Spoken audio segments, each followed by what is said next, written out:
Hindi mo anniversary ko bukas.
Tawag sa pagsamba. Purihin si Yahweh, siya ay awitan ng lahat ng tapat ng mga hinirang. Yung gunitain ang mga ginawa ng Diyos na banal. Ang kanyang ginawa ay alalahanin at pasalamatan. Hindi nagtatagal ang kanyang galit, at ang kabutihan niya ay walang wakas. Ang ambabang may hapis, at tigmak sa luha, sa buong magdamag, sa bukang liwayway ay wala ng lungkot, kapalit ay galak.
Tayo po ay manalangin. Aming Ama na makapangyarihan sa lahat. Narito po kami na nagpupuri at nagpapasalamat sa iyong mahabaging pangalan. Aming Ama, salamat po at binigyan niyo kami ng muli ng pagkakataon na kami ay magkasama-samang makinig at sumamba sa iyong banal na pangalan. Panginoon, pangunahan mo nga po kami sa aming gawain ngayong hapon na bagamat kami ay magkakalayo, ngunit pinaglalapit mo kami sa isa ng aming mga virtual gatherings, Panginoon. Salamat po, Panginoon, sa pag-iingat mo po sa amin sa mga nagdaang araw at patuloy mo pong hindi kami pinababayaan. Yung banal na espiritu ang lumukob sa bawat isa at patuloy mo po kaming iingatan at gagabayan. Dalangin din po namin, Panginoon, ang aming pastor na siyang magbibigay sa amin ng ang mga salita na aming magiging hamon sa aming buhay. Patnubayan mo po siya, Panginoon. Ito po ang aming dinadalangin sa tanging pangalan ni Jesus, na aming Panginoon at tagapagligtas. Amen.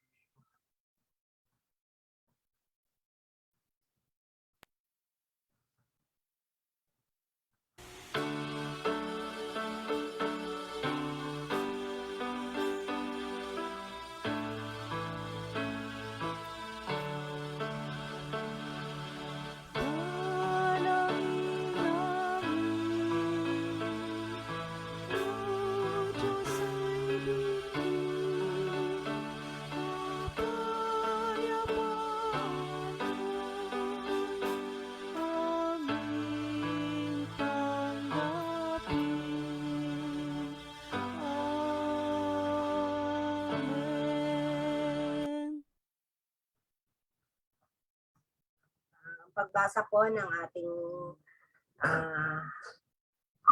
ay matatagpuan sa sulat ni Lucas, Kabanatang 2, talatang 8 hanggang 20.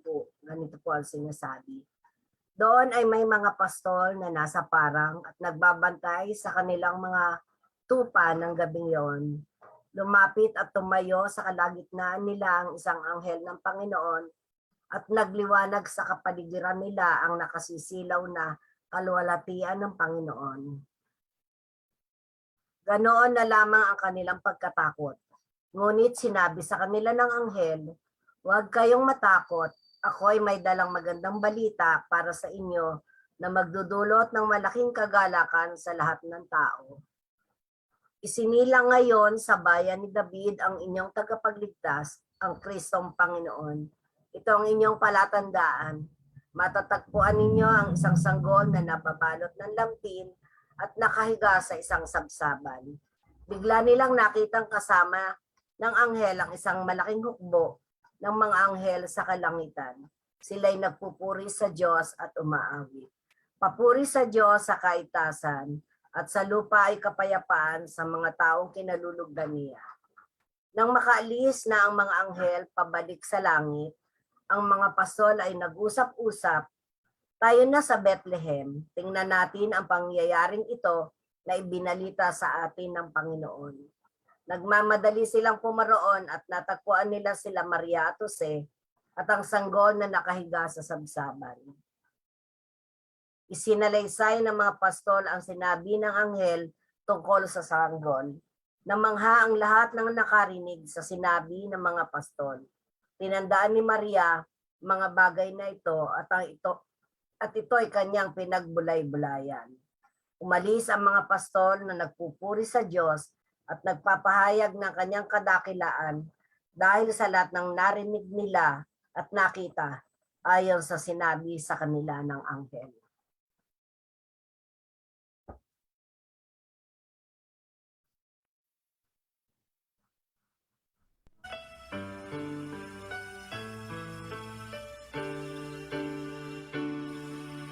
Thy word is a lamp unto my feet and a light unto my path. Thy word is a lamp unto my feet and a light unto my path.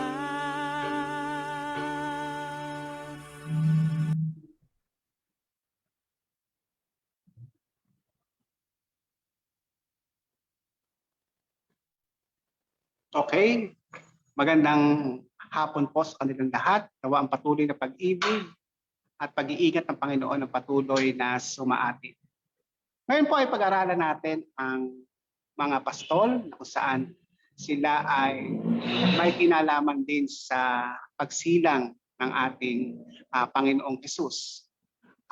Kung ating titingnan, hindi nyo ba naisip, bakit sa mga pastol ibinigay ang pinaka-komplikadong balita? Sa mga ordinary people na katulad ng mga pastol, ibinigay ang balitang ito na isinilang na ang Mesyas. Bakit hindi sa mga matatalino? Bakit hindi sa mga hari?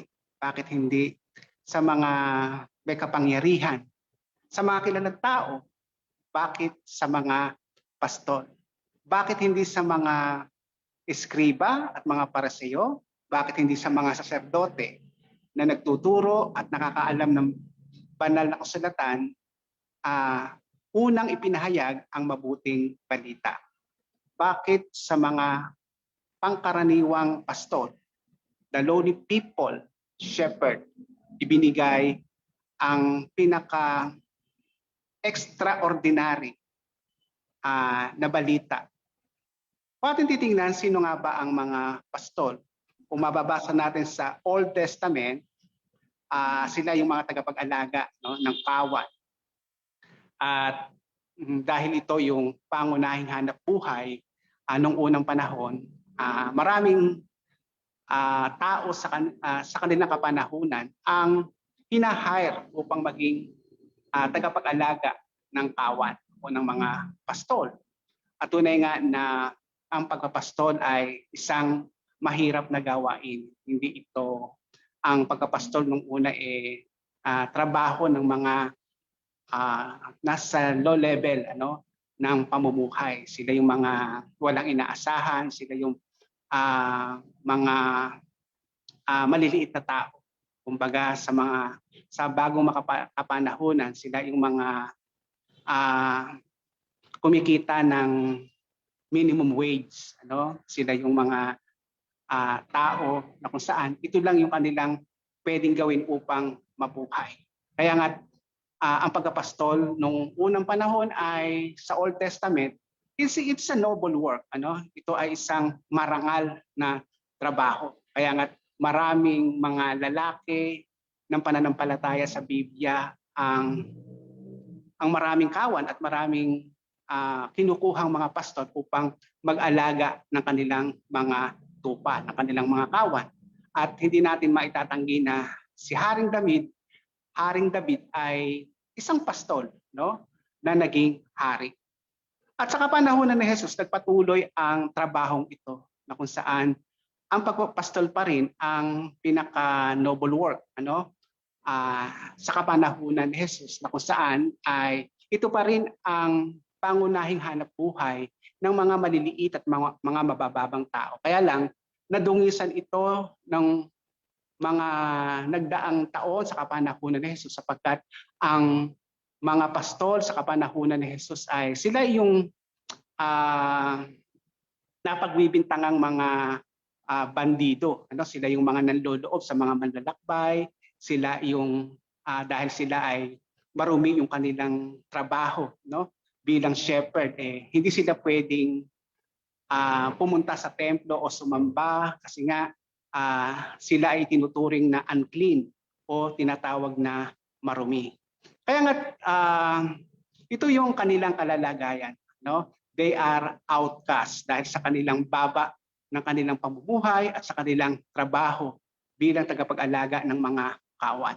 Kaya nga nang isilang si Jesus, makikita natin dito na sa kanila unang ibinalita ang balitang ito na very complicated, na hindi maipapaliwanag kahit ng isang matalinong tao ang tinatawag na incarnation, o yung pagsasalaman ng Diyos, hindi kayang ipaliwanag ito ng isang matalinong tao, ng isang henyo, yung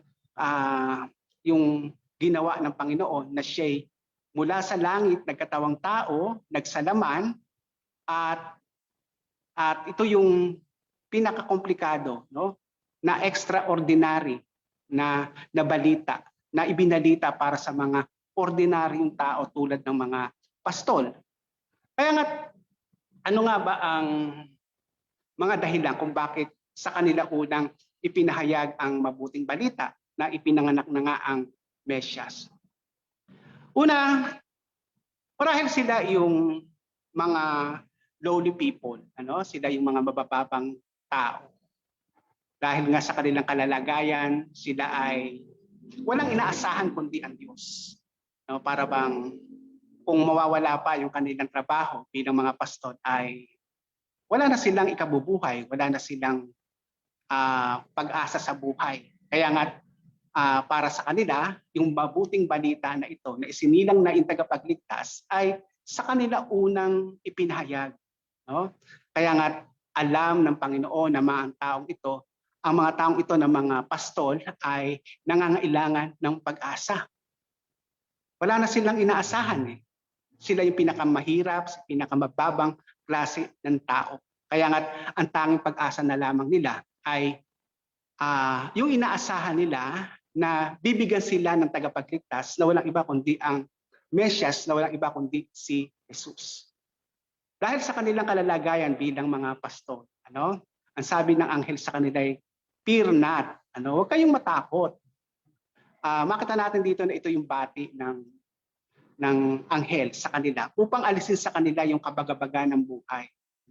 Kasi kung meron tayong takot sa buhay, kung punong-puno tayo ng mga alalahanin ng pagkatakot sa buhay, ito ay opposite o kalaban ng pananampalataya. At hindi tayo magkakaroon ng tunay na kapayapaan sa buhay kung punong-puno tayo ng takot. Itong mga pastol na ito ay maraming katakutan sa buhay. Marami silang inaalala sa kanilang buhay. Dahil sila nga yung pinakamababang klase ng tao sa lipunan ng kanilang ginagalawan. Sila ay outcast, itinuturing na marumi. Tangi ang Diyos na lamang ang kanilang pag-asa. At dahil nga ibinalita na isinilang na ang Panginoon o ang Mesyas sa tagapagligtas, sa kanila unang ipinaalam ang pinakakomplikadong balitang ito na sila ay magkakaroon ng pag-asa dahil isinilang na ang tagapagligtas. Kaya nga para sa mga lowly people, katulad ng mga pastol, sila yung mas nangangailangan ng kasiguruhan, ng katiyakan, ng pag-asa sa buhay. Kaya nga hindi pinili yung mga mayayaman, hindi pinili yung mga matatalino na balitaan ito kasi hindi naman nila kailangan ang ganitong balita. Ito'y kailangan lamang ng mga taong walang inaasahan kundi ang Diyos. Tulad ng mga pastol na ito, marahil wala silang inisip, wala silang guni-guni sa kanilang kaisipan na dumating na yung tagapagligtas, na dumating na yung Mesyas na hahango sa kanila sa kahirapan, nahahango sa kanila sa pagiging mahirap, sa pagiging pastol. Kaya nga yung balitang ito ay isang malaking event, malaking bagay sa kanila na isinilang na ang Mesyas upang sila ay magkaroon ng katiyakan na mahirap man sa buhay na ito ay isinilang ang Diyos upang sila ay bigyan ng kaligtasan. Spiritually, ibig sabihin ng salvation. Mahirap man sila sa buhay na ito ay hindi natutulog ang Diyos na alam nila na ang Diyos ang patuloy na gagabay sa kanila at magbibigay sa kanila ng assurance of salvation na sila ay isasama niya sa buhay na walang hanggan. That is their blessed hope. Ito yung kanilang pag-asa sa buhay na huwag silang mag-alala, huwag silang magulumihanan, huwag silang matakot sapagkat isinilang na ang kanilang tagapagligtas na walang iba kundi si Jesus. And then sa kanila ibinalita ang pinakakomplikadong balitang ito dahil alam ng Panginoon na sila yung honest people, hindi sila nakapag-aral, sila yung mga tao na kung ano yung makita, kung ano yung marinig, yun yung kanilang paniniwalaan. Hindi ibinalita ito sa mga matatalino, hindi sa mga hari, hindi sa mga pantas, kundi sa mga honest na tao katulad ng mga pastol.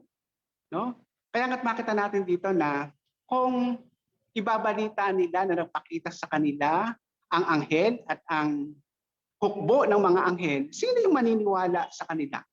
Kung ito ibinalita sa matatalinong tao, maaaring maglaban pa yung kanilang kaisipan sa itinuturo ng science at sa itinuturo ng relihiyon sapagkat magkasalungat ang science at ang religion. Ano? Halimbawa, paano mong ipapaliwanag ang incarnation, ano? Na nasabi ko na kanina, no? Paano mo ipaliliwanag na nagkatawang tao ang Diyos? Kung ikaw ay isang matalinong tao, hindi mo paniniwalaan kasi kung ano lang yung nakikita mo, yun lang ang paniniwalaan ayon sa itinuturo ng science. Paano mo ibabalita at ipaliliwanag yung tinatawag na yung si Virgin Mary ay nanganak sa pamamagitan ng banal na espiritu? Mahirap ipaliwanag yon. Kung ikaw ay isang matalinong tao, hindi ka maniniwala na nagbuntis ang isang babae sa pamamagitan ng banal na espiritu. Walang maniniwala sa iyo, no? Paano mo ipapaliwanag yung atonement? Paano mo ipapaliwanag ang langit, no? Kung ikaw ay isang pantas o isang matalinong tao, hindi mo paniniwalaan yun kasi maglalaban, no? Meron kang tinatawag na struggle between the science and the religion, na kung saan ito ay opposite o magkakontra. Kahit sa mga pantas na ito ibinalita, ang pinaka-importanting balita na ito sapagkat alam ng Panginoon na kung ano yung kanilang nakita, ito yung kanilang paniniwalaan. Wala na silang iisiping pang iba sapagkat kung ano lang yung kanilang nasaksihan at naranasan, yun lang yung sasabihin nila sa mga tao. Kung ano yung kanilang nakita. Hindi nila ito pagagandahin, hindi nila ito ipapaliwanag pa sapagkat naniniwala ang Panginoon sa mga taong may busilak na puso, may malinis na puso, ay pawang katotohanan lamang ang sasabihin ayon sa kanilang nakita at narinig. Kaya itong mga pastol na ito na may malinis na puso, sa kanila ibinigay ang unang balita na ipinanganak na ang Mesyas. And then, sa kanila unang ibinalita dahil alam ng Panginoon na ang mga pastor na ito na sila yung tatalima sa kanilang narinig buhat sa balita ng mga anghel, no?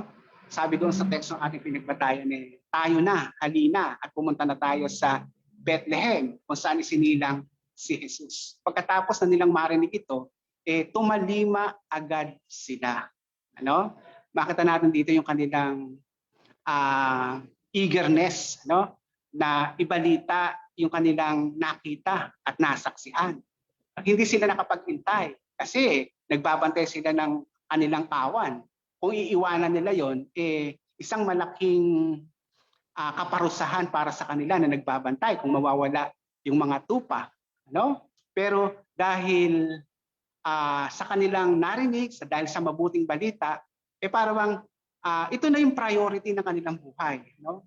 Ito na yung kanilang pinakaasam na ibahagi sa iba yung kanilang narinig at nakita. Kung ibang tao yun, no? Kung matatalinong tao yung nakarinig dito, siguro mag-iisip-isip pa siya, magmumuni-muni pa siya, magpapaumat-umat pa siya, at iisipin niya pa kung totoo talaga yung kanyang narinig at nasaksihan, no, na ibinalita ng mga anghel. Hindi pa siya pupunta, no? Kumbaga aayusin niya muna, ipaprocess niya muna yung kanyang narinig at nakita bago niya ibalita ito. Pero itong mga pastol na ito, no, makita natin dito na wala silang pakialam, no? Doon sa kanilang inaalagaan, bagamat sila yung mga pastol, mas mahalaga sa kanila yung kanilang narinig. Mas mahalaga sa kanila yung kanilang nasaksihan, yung mabuting balita ibinigay sa kanila ng mga anghel. Kaya sila pumunta agad sa Bethlehem upang ibalita yung kanilang ibinalita ng mga anghel sa kanila. Kaya nga ito yung makikita natin na katangian ng mga shepherd na ito. Itong mga pastol na ito, ng mga ordinary people, na naging bahagi ng pagsilang ni Jesus. Sa kanila ibinigay ang pinaka extraordinary na balita na hindi kayang ipaliwanag ng sino man. Pero sa kanila at sila ang unang nakarinig nito. At makita natin dito na nasa kanila yung hinahanap ng Panginoon na pagdalhan ng mabuting balita dahil sila ay mga taong mabababa, mga taong walang inaasahan kundi ang Diyos. Kaya sila yung unang nakapakinig ng mabuting balita. Sila rin yung pinaka-honest. Sila yung mga may busilak na puso na kung ano yung kanilang narinig, yun lamang yung kanilang sasabihin. Hindi nila pagagandahin. Hindi nila ito dadagdagan. Hindi nila ito babawasan. Kaya nga marahil sa kanila unang ibinalita ang extraordinary news na ito. And then, alam ng Panginoon na sila yung mga taong tatalima agad sa pagnanasa o sa pagnanais na maibalita at ma-share ang kanilang narinig at nakita na balita. Mga kapatid, tunay nga po na ito yung tinitingnan ng Panginoon sa ating mga buhay. Yung ating puso, yung ating pagkatao, at yung ating pagtalima. Sa pangalan ng Ama, ng Anak at ng Espiritu Santo. Amen.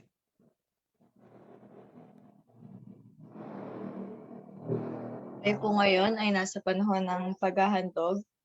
Maaari po natin ito ipadala through our GCash account o kaya naman po ay maaari po natin itong dalhin tuwing linggo po para po sa ating face-to-face Sunday worship po. Maraming salamat po.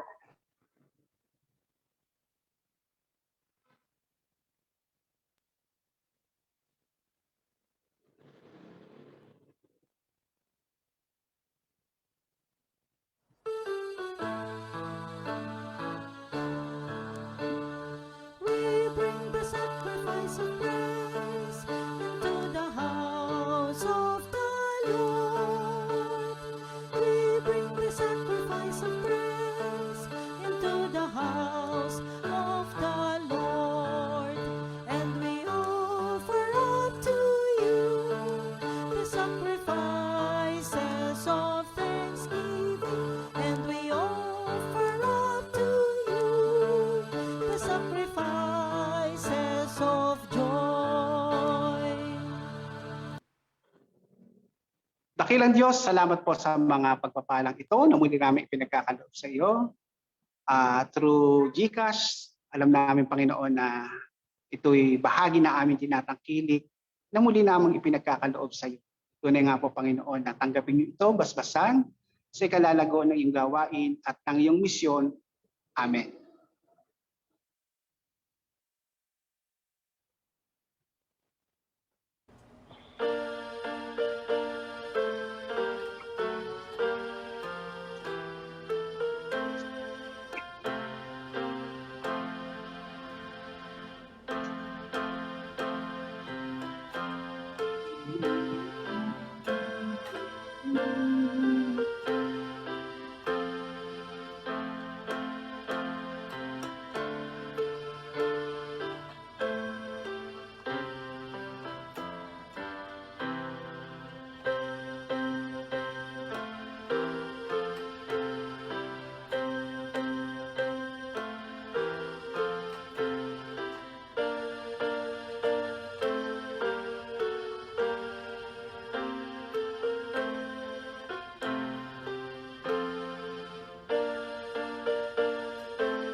virtual, Panginoon.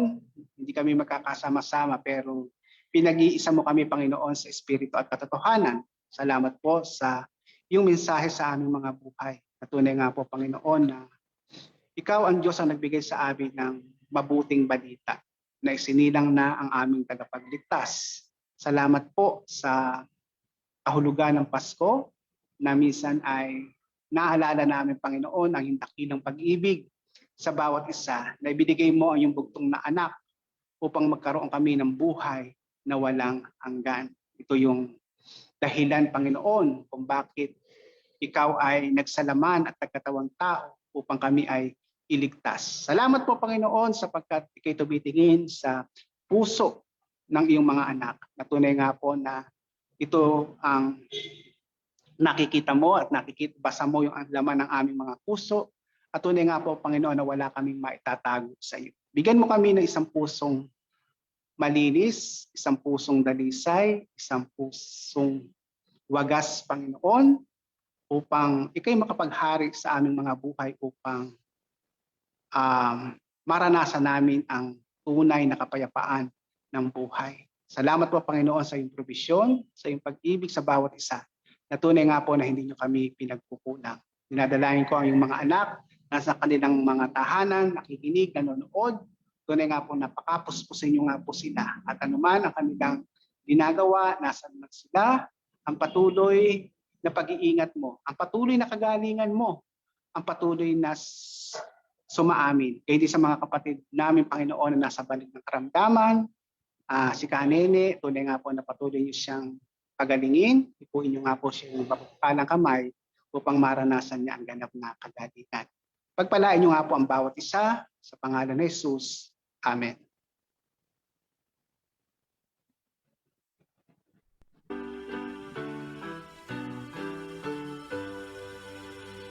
Purihin ang nagpapalang Diyos ng buong sanglilikha. Purihin sa kalangitan, Ama ng diwang bayan.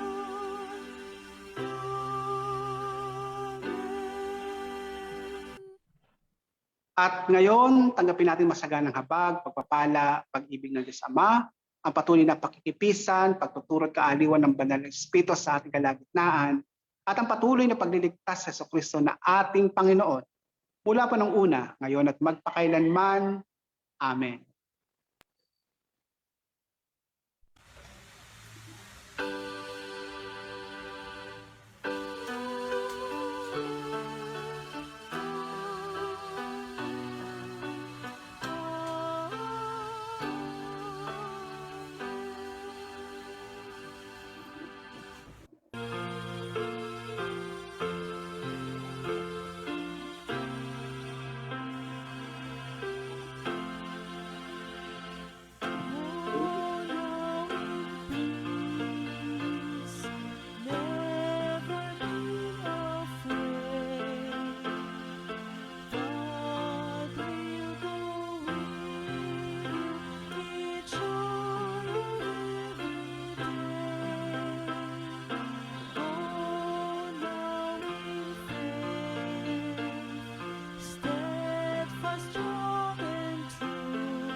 Afternoon. Good afternoon po. Afternoon po sa lahat.